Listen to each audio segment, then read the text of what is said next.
कहानी शुरू होती है कनाडा से माइक नाम के आदमी से, जो एक मैकेनिक है। माइक आज भी अपने भाई जॉन की मौत के सदमे से उबर नहीं पाया है। उसे इस बात का गहरा अफसोस है कि वो अपने भाई को बचा नहीं सका।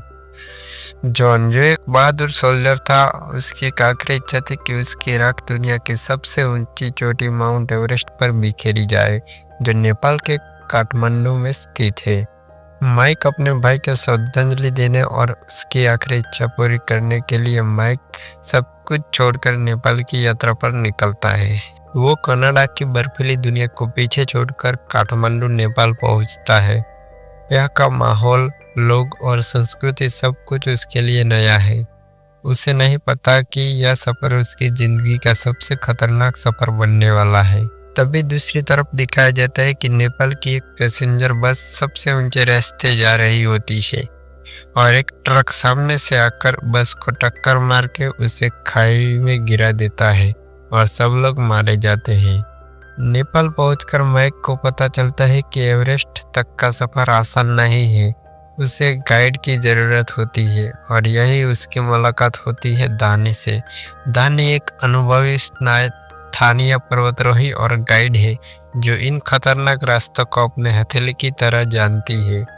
माइक और दानी एक टूरिस्ट बस में सवार होते हैं, जिसका नाम है कीवी एक्सप्रेस। यह बस यात्रियों को नेपाल से खूबसूरत लेकिन खतरनाक पहाड़ी रास्तों से ले जाती है, जिन्हें रोड टू द स्काई यानी आसमान का रास्ता भी कहा जाता है।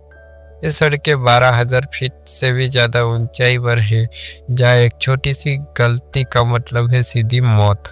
इस बस में कुछ और भी महत्वपूर्ण किरदार है। एक अमेरिकी प्रोफेसर इवन मायर्स और इनकी तेज तर्रार और टेक्नोलॉजी में माहिर बेटी, जिसका नाम है स्टार। बस का ड्राइवर स्पाइक एक जिंदा दिल न्यूजीलैंडर है और इन सब के बीच एक नौजवान लड़का है जिसका नाम है विजय। विजय थोड़ा घबराया हुआ है और परेशान लग रहा है, जैसे वो किसी से छिप रहा हो। जैसे जैसे बस आगे बढ़ती है, हम नेपाल की खूबसूरत घाटियां को देखते हैं, लेकिन साथ ही एक गहरी साजिश की परतें भी खुलने लगती है। हमें पता चलता है कि एक इलाके में एक बहुत बड़ी और बेस्ट कंस्ट्रक्शन कंपनी एक बांध बनाना चाहती है। इस बांध को बनने से कई गांव पानी में डूब जाएंगे और हजारों लोग बेघर हो जाएंगे। विजय के पिता गणेश राय स्थानीय नेता है, जो इस प्रोजेक्ट के खिलाफ आवाज उठा रहे हैं और लोगों को एकजुट कर रहे हैं। कंपनी का हेड रुद्र यश एक बेरहम आदमी है, जो अपने रास्ते में आने वाले किसी भी इंसान को हटाने के लिए किसी भी हद तक जा सकता है। रुद्र ने गणेश राय को धमकी दी है और अब उसका अगला निशान उनका बेटा विजय है, ताकि गणेश को झुकाया जा सके। बस अभी कुछ ही देर ही आगे बढ़ी होती है कि अचानक 2 हथियारबंद लोग बस को हाईजैक कर लेते हैं। ये रुद्र के भेजे हुए बाड़े के सैनिक होते हैं, जिसका नाम होता है जीत और युग। उनका मकसद किसी को लूटना नहीं है, बल्कि विजय को किडनैप करना है।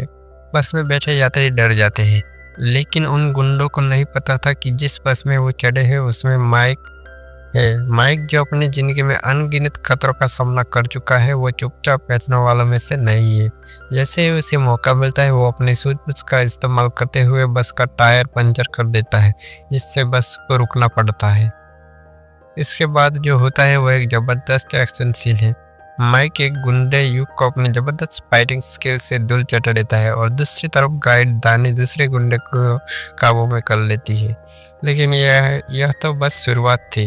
रुद्र को जैसे ही पता चलता है कि उसका प्लान फेल हो गया है, वो अपने और भी लोगों को गाड़ियों के साथ उनके पीछे भेज देता है। अब शुरू होता है असली मौत का खेल। एक तरफ माइक और उसके साथी टूटी फूटी बस में है और दूसरी तरफ रुद्र के गुंडे आधुनिक हथियारों के साथ उनका पीछा कर रहे हैं। हिमालय के वो संकरे में खतरनाक रास्ते एक वॉर जोन में बदल जाता है। माइक अपनी ट्रक ड्राइविंग की स्किल का इस्तेमाल करते हुए किसी तरह बस को उन खतरनाक मोड़ों से निकालता है। गोलियों की बौछार के बीच बस खाई में गिरने से बाल बाल बचती है। इस दौरान बस का ड्राइवर स्पाइक बुरी तरह घायल हो जाता है। एक इमोशनल सीन में स्पाइक माइक से कहता है कि वो उसे यही छोड़कर बाकी लोगों को बचाए, क्योंकि वो अब बोझ नहीं बनना चाहता। भारी मन से माइक और बाकी लोग आगे बढ़ जाते हैं। रुद्र के लोगों से बचते बचाते माइक और उसकी टीम आखिरकार अन्नपूर्णा के ऊंचे पहाड़ों में पहुंच जाती है, जहां विजय अपने पिता गणेश राय से मिलता है। यहाँ उन्हें कुछ पल की शांति मिलती है। माइक को भी लड़ाई में चोट लगी है, उसकी वजह से वो काफी थक चुका होता है।